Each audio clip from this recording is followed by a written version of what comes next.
जोहार नमस्कार बंधुगण। तो आजकेर भिडियोर आलोचनार मूल विषय होते चलेছে যে 20 সেপ্টেম্বর পুরুলিয়া চলো এইটার ডাক দিয়া হয়েছে কেন, এই নিয়ে কিন্তু অনেকেই অনেক কমেন্ট করেছে। তো চলো আজকে সেই পুরা বিষয়টা সকলের সামনে তুলে ধরার চেষ্টা করছি। তো পুরা বিষয়টি কিন্তু আজকে যে তুলে ধরা হবে ইয়ার মূল সোর্স হচ্ছে যে আমরা দেখি যে কুর্মী সমাজ বেশ কিছুদিন আগে একটা যে হ্যান্ডবিল, সেই হ্যান্ডবিল প্রকাশিত করেছে।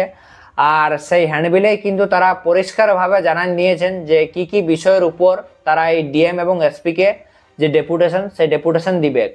তো প্রথমে বলে রাখি বন্ধুগণ যে আমরা জানি যে আদিবাসী কর্মী সমাজ তাদের যে দীর্ঘদিনের দাবি, তাদের যে জাতিসত্তার পাওয়ার যে লড়াই, সেই লড়াইয়ের জন্য কিন্তু তারা আন্দোলন করে আসছে। তো বন্ধুগণ আমরা জানি যে আগামী যে 20 সেপ্টেম্বর, সেই 20 সেপ্টেম্বর তারা রেল অবরোধের ডাক দিয়েছিল, কিন্তু বেশ কিছু কারণবশত তারা আপাতত নবান্নে বৈঠকের পর এই রেল অবরোধটা কিন্তু আপাতত স্থগিত রেখেছে। এবং আগামী দিনে ভবিষ্যতে এই কর্মী আন্দোলনের যে কর্মসূচি কি হতে চলেছে সেটা নিয়ে কিন্তু মুরগুমা ড্যামে আমরা জানি যে জানুয়ারি ফেব্রুয়ারি মাসে একটা যে বিরাট বড় ধরম জড়ুয়াই হয় নেগাচারি যে ধরম কর্মী সমাজের, তো সেখানে কিন্তু ভবিষ্যতের যে কর্মসূচিটা সেই কর্মসূচিটা গ্রহণ করা হবে। তো চলো সরাসরি মূল আলোচনার বিষয়ে আসা যাক। তো বন্ধুগণ প্রথমেই যে দাবিটা রয়েছে সেই দাবিটা কি না, কুড়মালি ভাষায় পঠন পাঠন চালুর দাবি। তো বন্ধুগণ আমরা যদি দেখি তো দেখতে পাই যে এই কুড়মালি যে ভাষা, সেই ভাষাটা এখনো অবধি কিন্তু সর্বস্তরে চালু হয়নি।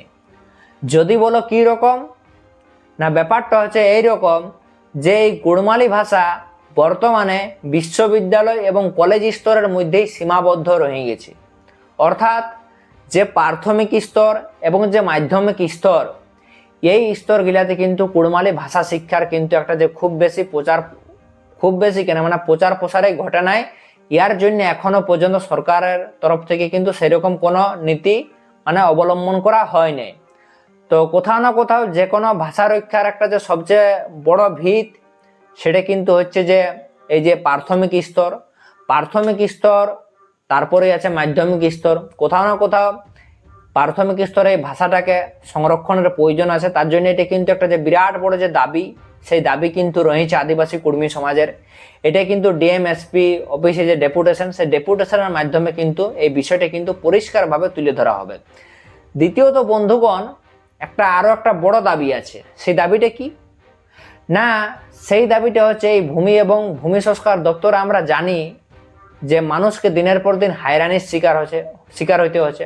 তার কারণটা কি না, জমি জায়গার সংক্রান্ত যে বিবাদ, জমি জায়গার সংক্রান্ত বিবাদের কারণে বিভিন্ন সময় বিভিন্ন মানুষকে হয়রানির শিকার হইতে হচ্ছে। যেটার জন্য কিন্তু মুখ্যত একটা যে দাবি রয়েছে যাতে এই জমি সংক্রান্ত বিবাদের কিভাবে দ্রুত সমস্যার সমাধান করা যায়, এই বিবাদের কিভাবে সমাধান করা যায়, সেইটার ব্যাপারও কিন্তু এই যে ডেপুটেশনে কিন্তু এই বিষয়টাকেও কিন্তু সামিল করা হয়েছে। তৃতীয় নম্বরে বন্ধুগণ আমাদের যে জঙ্গলমহল, সেই জঙ্গলমহলে কিন্তু বন জঙ্গল দিনের পর দিন ধ্বংসের পথে। অর্থাৎ বিভিন্ন জায়গায় আমাদের যে জঙ্গল, সেই জঙ্গল কিন্তু লুট হচ্ছে। কোথাও না কোথাও বন দপ্তরের যে অগ্রাহ্য করছে এই বিষয়টাকে, সেই বিষয়টা কিন্তু যে তুলে ধরার চেষ্টা করা হয়েছে এই ডিএমএসপি যে ডেপুটেশন, সেই ডেপুটেশনের মাধ্যমে।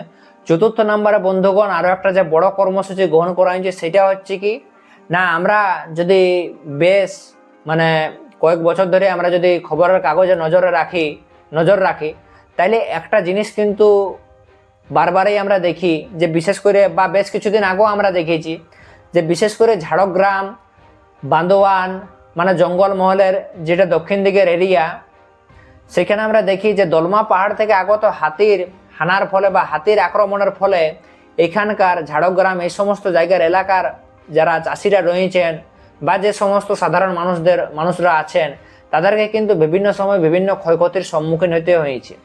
কখনো আমরা দেখি যে চাষিদের ফসল নষ্ট করে দেওয়া হয়েছে এই হাতির হানার ফলে, কখনো আবার আমরা দেখি যে এই হাতির হানার ফলে কি হয় না, অনেক ঘরবাড়িকে কিন্তু নষ্ট করে দেওয়া হয়েছে হাতির দ্বারা।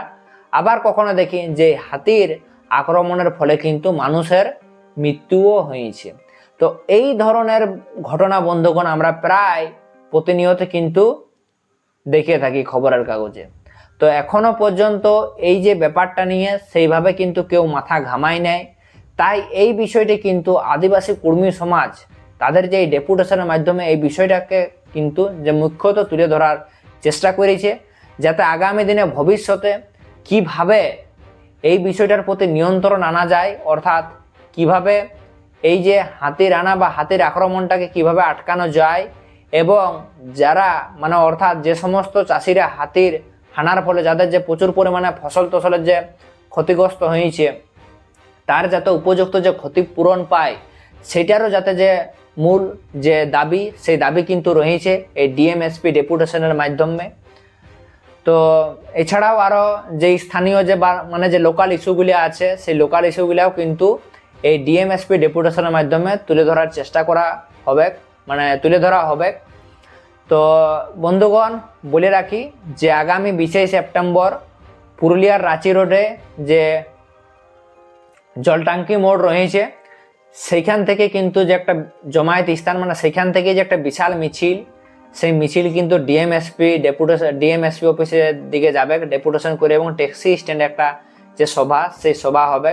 আর সাথে কিন্তু বন্ধুগণ এই যে র্যালি অর্থাৎ এই যে মহামিছিল, এই মহামিছিলে সকলকে আহ্বান জানানো হয়েছে। আর এই মহামিছিলে কিন্তু করম পরবের যে আখড়া করম পরবের করম নাচ থেকে শুরু করে ছোটনাগপুরে যেটা ঐতিহ্যবাহী করম পরব সমস্ত কিছুই কিন্তু তুলে ধরা হবে।